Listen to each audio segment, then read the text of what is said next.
What is up, everybody? It is the Mastermind here, and I'm done with this intro. Let's just get right into the gravy. The reason why I'm skipping over this intro is because I've taken so many takes on this video, and I just want to get the news out of the way as soon as possible. By the way, I'm back after my 3-week hiatus. So Ross Chastain is going to Team Trackhouse. Racing. He's driving the one car next year. I don't really have too much to explain on it. He's got his plan set for the future, and Trackhouse already has their future set, both with Chastain and Daniel Suarez, which is their current driver right now. Chastain, he's still going to be in the Chevy team, and he was one of the many free agents that has a ride next year. However, the next big name that does not have a ride is, Kurt Busch.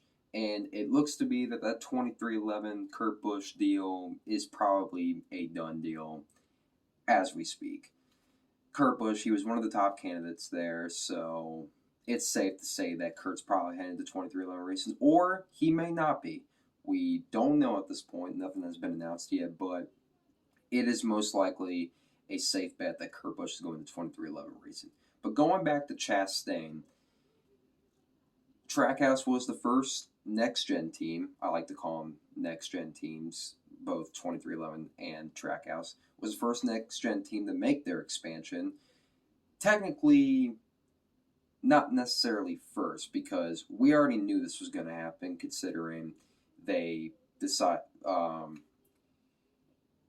Justin Marks and Pitbull decided to buy out Chip Ganassi Racing, which has both Kurt and Chastain. So it looked for a while that maybe Kurt and Chastain maybe knew about this, and we just didn't know, so they were going to be out of rides. But Chastain has a ride while Kurt doesn't. So that's something to consider. But I think Trackhouse will have a good future with both Daniel Suarez and Chastain. Chastain, he's still a pretty young guy, and maybe he'll do well for them. Who knows? But now I finally got the whole Trackhouse thing out of the way, because I've done so many takes on this video, and I kept messing up. I kept pausing in between sentences and all that. But let's get into some other news. This time, it's number movement. So, yeah, race fans, we hate to talk about this. Me personally, I don't like talking about the whole number movement situation either. But instead of going backwards, we may be stepping a little bit forward. There is a rumor out there saying that NASCAR is possibly going to move the numbers up front to the front quarter panel of the car for the next-gen car in 2022. As you guys know, the whole 2020 All-Star race, they moved the numbers back. They moved the numbers back, and people didn't like it one bit. They only moved the numbers back because they wanted sponsorship. They wanted the sponsorship to have more money or something like that, more viewing on the car and stuff like that. But with the numbers moving forward, that actually is a smart move. If you look at the next-gen car body, if you look on the right, the back quarter panels and all that, there is not much space for sponsors on this car. But when you move the number forward, that actually can work. I just hope that they keep the numbers as big as they are right now. I understand that they'll have to cut down some space on the numbers, but hopefully it'll still look nice. Because hopefully it just will be.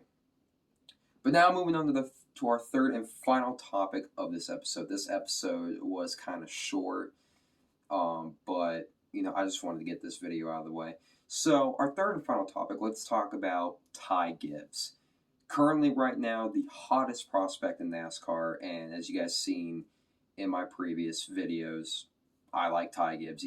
I'm a big fan of Ty Gibbs.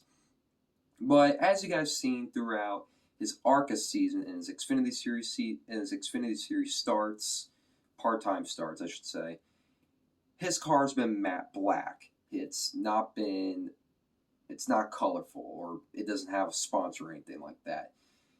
The real reason why it's not had sponsors or anything on it is because Ty and both Coy Gibbs and Joe Gibbs Racing are both looking. We're both looking for a full-time sponsor.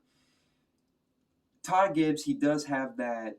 I should say, secondary sponsor in Monster Energy. It's been on a few of his cars before, but I don't think it was meant to be a full-time thing for Ty, so they had to look someplace else.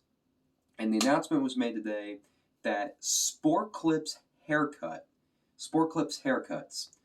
will full-time be backing Ty Gibbs in sponsorship. And, well, Sport Clips, I should say, I'm sorry if I'm stuttering a lot. Sport Clips has been with Joe Gibbs Racing ever since the 2010s. They're nothing new to this sport. They've sponsored Martin Truex Jr. a few times. They even sponsored Kyle Busch back at Sonoma earlier this year. So it was a good choice that they found that, because it's a good JGR partner and it's a good, reliable sponsor. And I'm sure Ty, Coy Gibbs, and Joe Gibbs are glad to have that with them to back up Ty Gibbs' racing career. Because without sponsorship, you're not going to really get anywhere in the sport. And, not saying that sponsorship is a really big priority. Well, it is, but you need someone backing you full-time, and that's what Ty Gibbs got. And probably safe to say that the announcement of him running full-time in the Xfinity Series is probably coming in the next few weeks. I don't want to say we were hoping that it was probably going to happen today, but we honestly still don't know yet. In the teaser video for the whole Sport Clips announcement, Kyle Busch kind of made a jab saying, "Hey, Ty Gibbs, he has nice hair and his father doesn't, so he should go to Sport Clips." And, well, Kyle Busch, you called it, man, and Ty Gibbs now is a full-time sponsor. I'm actually going to miss the whole matte black car for Ty. I thought that really gave it a good personality, something like that. It was something different to see. No, it was not that it was bad. It was just something different. And I wish Ty Gibbs nothing but the best. Well, that wraps it up for this video, guys, and I'll see you guys in the next one. Peace out.